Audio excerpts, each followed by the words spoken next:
Hello guys, and welcome back to another cold episode. With the XZ Link Festival upon us, I wanted to just show you the best deck that you may have forgotten about for this event. Now, it is Unchained. Yeah, it's Unchained. And here's the thing, with Maxx C being banned in this event, Unchained becomes genuinely top tier. Here's the thing, it would be top tier in regular Master Duel without Maxx C. Like, genuinely, it would be a good deck to play. The problem is Maxx C genuinely holds this deck back for two reasons. One, Unchained doesn't really have a whole lot of slots that are good for hand traps. So when you have to facilitate a whole bunch of cards, or force a whole bunch of cards into your deck, like Called By, Ash, Crossout, Maxx C, etc., that you don't actually want in your deck, it bogs the deck down. Two, Maxx C itself is very bad for Unchained. Unchained can't really do anything on a low number of summons, and can't really, like, punish the opponent with, like, a Gamma or something like that, because sometimes, I mean, their best starter is Tour Guide. So if your opponent Maxx C's on Tour Guide, you're just kind of boned, and you can't really do anything. So, with those two things out of the way, because Maxx C is no longer in this format, Unchained is incredible. It is genuinely unstoppable. There is very few things that your opponent can do to realistically interact favorably with this deck, and I'm going to show you why. Now, first things first, let's just go over the card by card. Starting off with our normal summons, we are playing technically 5 of them, but technically we have a bunch more starters as well, so it's kind of interesting. Nothing is really a one-card combo except for Tour Guide. Tour Guide of the Underworld we're playing 3 of, as well as the one target for it in Fiendish Warrior Rhino. And these are basically just 2 Fiends that go into Yama. That's pretty much it. So, yeah, that's the whole game plan. On top of that, we are also playing 2 Dark Beckoning Beast, as well as the 2 Opening, and the 1 Chaos Summoning Beast as well, just as another way to get into Yama. And so that's pretty much it for that. We're also playing a whole bunch of Unchained monsters, obviously. We are playing 3 apiece of Aruha, which says target a card. You can target a card you control. You cannot special summon for the rest of this turn, except for Fiend monsters, and then destroy the targeted card and special summon this card from hand. Fantastic, because not only does it special summon itself, it also has the ability to pop something like a set card. For example, either Escape or Chamber, or even a set Wailing and Abomination's Prison. All of them, if they are set and destroyed, they special summon an Unchained monster from deck. Fantastic. They all have additional effects we'll get into in a second. Aruha also has the secondary effect where if it's destroyed, you can special summon another Unchained monster except itself. Fantastic. It also can't be destroyed by its own effect, or by an Aruha's effect. So do keep that in mind. All of them have that text, or all of the twins have that text. We're also playing 2 Rakea, which says quick effect, target a card you can control, destroy it, and then also you cannot special summon except for Fiends the rest of that turn. Not really that big of a deal. And if this card on the field is destroyed by card effect, it has the same effect to special summon an Unchained from the deck. We're also playing 1 Sarama because it doesn't really do anything with any other card unless you already have some of the setup going, which is why we're only playing the 1. It's basically just special summon target off of the set cards, basically. And what it says is you can target an Unchained card in your grave, notably not Abomination's Prison. That doesn't count. You can target an Unchained card in the grave, set it, and then pop a card you control. Now, again, you can't pop Sarama to get Sarama's special summon effect, so do keep that in mind, but you can potentially pop an Aruha. So overall, what the goal generally is you go Aruha, pop a set card. The set card summons Sarama. Sarama then special summons back, or not special summons, sets the set card, right? Sets one of these cards. And then pops the Aruha, and then Aruha will special summon Sharvara. Sharvara says, during the main phase, if this card is in your hand, you can target a Fiend monster you control or a face-down card, destroy it, and then special summon this card. But you're locked into Fiends while it's face-up on the field, and if it's sent to the graveyard, you can set an Unchained spell trap directly from your deck. These are both fantastic effects. It allows you to dodge things like Impermanent Effect Veiler, while also allowing you to reset and re-establish some of your powerful traps. We're also playing 1 Shiyama, again, kind of a brick. It doesn't really do anything to get itself onto the field, so not something we want to draw. However, fantastic because it is a 6, and you can send it off of Fiendish Warrior Rhino to get it into the grave for its grave effect, which says if it's in the grave, target a Fiend or face-down card in order to destroy it, and then special summon this card, and then it puts itself onto the bottom of the deck when it leaves the field. You can also use the secondary effect on the field, which is kind of weird. It's technically the second effect. Anyway, the secondary effect, which says you can target a card you control, destroy it, and then you can pop a spell trap on the field. Notably, spell trap destruction does not target. Second, you get to pop your own card, which is fantastic. Sometimes you will actually just use this to pop 2 of your own cards. I've done it before. It's great. But it's very funny. So, overall, solid card.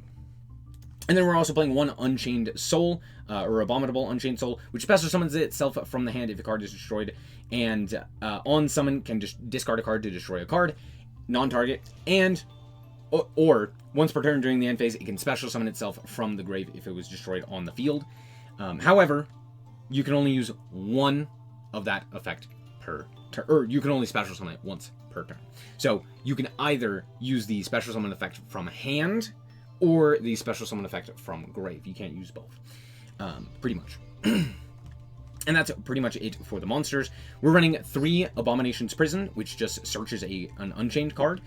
That's any Unchained card, including the traps, which is notable. We're also playing 1 Wailing, which if you link a monster, you can destroy a card, which is very cool and has the same destruction effect. We're playing 3 Escape, which pops your Unchained card as well as a card on the another card on the field. Notably, it doesn't have to be your opponent's card, so you can pop your own card, which is pretty cool. And then we have Abominable Chamber, which summons an Unchained monster from hand or grave. And then we're also playing a whole bunch of non-engine, mostly in the form of like going second cards, or like board breakers. So we're playing Heavy Storm, obviously for the back row, and popping our own back row. It's pretty good. We're also playing the 2 triple tactics thrust, as well as a Prospy. Then we're also playing 2 called by and 3 infip. And that's pretty much it for the board breakers. You're pretty much just trying to push through with engine, which honestly works pretty well. And then the extra deck is pretty tight. We are playing 2 apiece of the Wave King Caesar, 1 Zeus, 1 Typhon. Typhon could be anything here, realistically. We're then playing 2 Unchained Soul of Rage, which allows you to link off your opponent's monsters during their main phase into a Dark Link monster, which is pretty cool. We also have a Muckracker. We have 2 Yama, which searches a card, as well as if a card is destroyed while it's in the grave, you can banish it to special summon a fiend from grave and then destroy a card and then you can destroy a card you control. We're also playing 1 Unicorn for the Rage here. We're also playing 2 Anguish, which allows you to target a monster your opponent controls and to then link into a Dark Link monster using itself as well as the card your opponent controls. And if a card on the field is destroyed by battle, or if this card on the field is destroyed by battle or card effect, you can target an Fiend monster in the grave and add it to your hand. Same thing with the Rage. If it's destroyed, you can add a Fiend card to your hand. We're also playing 1 Abomination, which pops a card during a myriad of different ways, so pretty good. The Axis Code Talker as ways to go in, or a way to like OTK with the Anguish, and an Underworld Goddess for towers. Also, Wave King Caesar requires 2 level 6 fiends and says when a spell trap card or monster effect is activated that special summons a monster, you detach a card or detach a material, negate. Not a once per turn. Incredible. And that's pretty much it. Let's hop into the replays and show you how this deck performed. Alright, and here we are going second, and I wanted to specifically show you this duel because, well, you could also play the opponent's deck. So, there you go. Maybe play this one. Now, it's not Scraps. I know it may look like Scraps. It's not. It's, well, they grab Chimera here, and then they normal summon Scrap Recycler and send Orcust Harpour. Orcust is also absolutely playable right now for pretty much the same reason that, well, similar reasons why Unchained is. It's pretty good. It's not nearly as powerful as Unchained, but it is fun. So, there's that. Anyway, so my opponent is going to do the full Orcust line, grab up Babel. Babel is such a cool card, by the way. There needs to be more orchestrated Babel-style cards. Fantastic card. They're going to go for the Dingirsu, put back the guy, and then link those off into IP Mask Arena. Now, this may not look like a lot, but this is pretty much full board for Orcust, because they have a whole bunch of interactions that are at quick effect speed in the grave. So keep that in mind. We draw Called By, which is so very good here. I'm immediately going to start off with the opening of the Spirit Gates, to which my opponent will immediately go for the summon of the Girsu here. And then I just go for the Sharvara here, popping our Chamber. Chamber is then going to activate its effect in order to summon the Abominable. Abominable is literally just going to force out the interaction from the opponent, which is great. It could also have forced out or if they didn't do anything, we could pop the battle and just entirely shut off all of their interactions from grave, which is great, because Dean Girsu is crazy, and it would allow us to keep the called by for something like in Ash, or something along those lines. I attempt to go battle here, and my opponent goes for Galatea here. I don't know why they do this, but okay. Had they instead gone for a unicorn, a Nightmare Unicorn, and shuffled away my Sharvara, this could have been a lot worse. However, my opponent decided to do nothing. So now they have no interactions. They are going to set a card here with the Galatea, because they can do that at quick effect speed, but not really that big of a deal. We're going to reset the escape here, or set the escape here off of the Sharvara, as well as search out the Aruha, and then we can go for the Sorama here, resetting Chamber and popping the Aruha. Here we're going to go for the Sorama, or Shiyama, which is going to pop the Sorama, and then also pop their Babble, because they allowed me to just do whatever I wanted. So, yeah, at this point, the game is over. So we're going to link off here into Anguish. Anguish is then going to yoink their monster, and we're going to go into Unchained Soul of Rage. This may seem weird. Why did we go into this guy as opposed to like an Axis Code Talker or something along those lines? Reason being, I don't need to.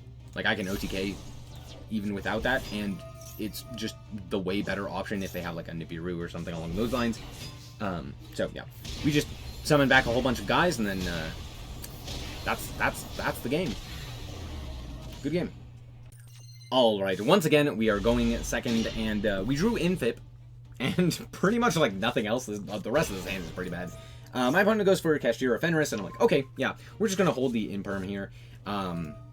Mostly, I'm thinking like, oh, I'll wait for the Arise Heart to hit the field, and then we'll negate the Arise Heart, because that's kind of my best option. And then they go for the Rise Heart here, and they go into Shangri-Ira, and I go, wait a second.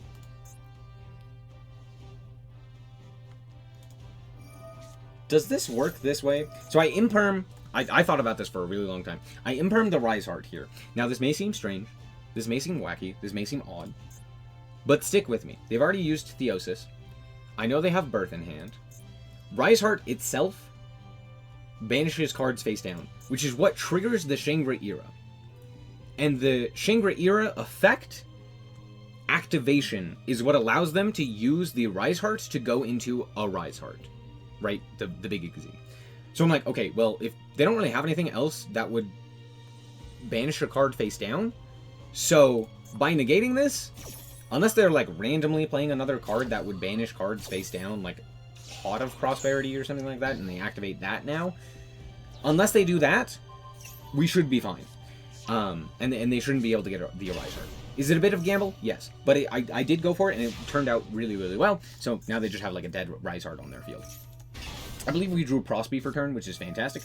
I'm going to start off here with this as just a bait, and it works. So I'm like, great, I'm going to go for the Prosby here. We're going to activate its effect, and we're going to reveal off the top. No, Heavy Storm. Now, obviously, I'm going to grab the Triple Tactics Thrust. That was one of the cards in there. So we're going to go for the Triple Tactics Thrust. I'm going to grab Triple Tactics Talents, and then we're going to activate the effect of the Talents and grab the Fenris. I attempt to go to Battle Phase. They activate their Effect Veiler, and I'm like, okay, normal summon Shiyama. Tribute summon over the Fenris. Now, again, Shiyama's effect gets to trigger. We get to pop our own Escape, as well as pop the Birth. Great. Now, Escape is going to activate, and... No! Okay, so here, obviously, if my opponent banishes the Sorama, I pretty much can't summon the Sorama, and that is one of the best options for the grind game with this deck, and it is a really good option here. It's what I want to summon off of the Escape, obviously, just because of the fact that I would be able to, like, go reset the Escape, pop the Shiyama. Shiyama can then bring itself back, popping the Sorama. So lots of stuff that I can do with the Sorama. It's just very, very powerful holistically. So that is what I want to summon here. So I'm like, okay, surely they're going to banish it. No, of course they banished the Trap. It's not even the top card. Like, they could have banished Rikea, but they don't want to give me Thrust, so they could have just banished Thrust. They could have also banished the Sorama, but for some reason they just decide not to. Anyway, I summon the Sorama. Hip hip hooray. They lock one of my zones, not really that big of a deal. I do the play that I talked about previously, and this summons out the Sharvara. Yeah, Sharvara. And then we also get to do this play, so we're going to set the Chamber as well as add the Aruha, and now Aruha can pop the Chamber that we just set, and then special summon out the Abominable. Abominable is just going to pop a card so that we can send the Rhino here, which is pretty nice. And then Rhino effect is going to send that the Shiyama. Now I know what you're saying. Didn't this already go to grave? Why is it now in deck again? We're only playing the one. Well, because remember, it puts itself back into the bottom of the deck. So it went back into the bottom of the deck when it was returned, or when it left the field, right, after using its effect in grave. So now we can send it again for future use. Here we go for the Anguish, and we're going to yoink and make ourselves the Unchained Soul of Rage, and then just go to battle. I'm not going to win this turn. There was no way for me to do that because of Prosperity. So we're just going to make this. It's a pretty decent end board. We have the Escape. We have the Unchained Soul. So they only have 2 cards. One of them goes away into the Unicorn. I can't really make anything else. And my opponent just concedes. Also, Alright, and once again, we are going second. Now, all of my duels ended up going second, or like all of my going second duels were interesting. And the reason for that is because when I went first, they just immediately surrendered. I'll show you a replay of that, but yeah, so all of my replays are just going second. Anyway, my opponent is playing Purrely, and they end up with the Happy Memory, summoning out the Purrely. It doesn't whiff. I don't have anything here, so yeah, they're just going to do their combo. They whiffed, by the way. Combo. And anyway, out comes out the Purrely off of the Delicious Memory that I gave them off of my friend. They're going to grab Stray Street, and then they're going to activate the Purrely and go into Plump. So out comes Plump. Then they activate the Stray Street. I don't know why they didn't do this in the other order. Not really that big of a deal. They're going to attach 2 here, and then they are going to normal summon DD Crow, which was not what I expected, and out comes the Ghost Tricks. You love to see it. Now, we did see the Ghost Tricks earlier, but why not play the Ghost Tricks? You know, why not play the Ghost Tricks? Imagine bricking. That's just not a thing the Purrely player is going to do. Ignore the fact that they bricked. Smile. So, to be fair, I mean, they are going to end on the what have you, the full, like, end board. Or, not, I guess not full end board, but they're going to end on an end board. To be fair, though, our hand is actually pretty good, especially if they attach the card that I'm thinking of, which they do, of course. So the Sleeping Memory here ends up making the thrust much, much better. We also draw a Called By, which is kind of funny. So there's that. So we're immediately going to fire off the thrust. We're going to grab up the Pot of Prosperity. May seem a bit strange, but I'm just like, I just need to see more cards here. Yeah, I can't really see. Like, I could have grabbed, like, a trap there, but might as well thin the deck a little bit more, because it's not like I need these extra deck monsters. So we reveal Tour Guide, which is fantastic, because I couldn't have searched that. So yeah, we're going to go for the Tour Guide. We're going to normal summon the Tour Guide. They're going to promptly negate it. And I'm like, that's a choice. Okay. Seems odd.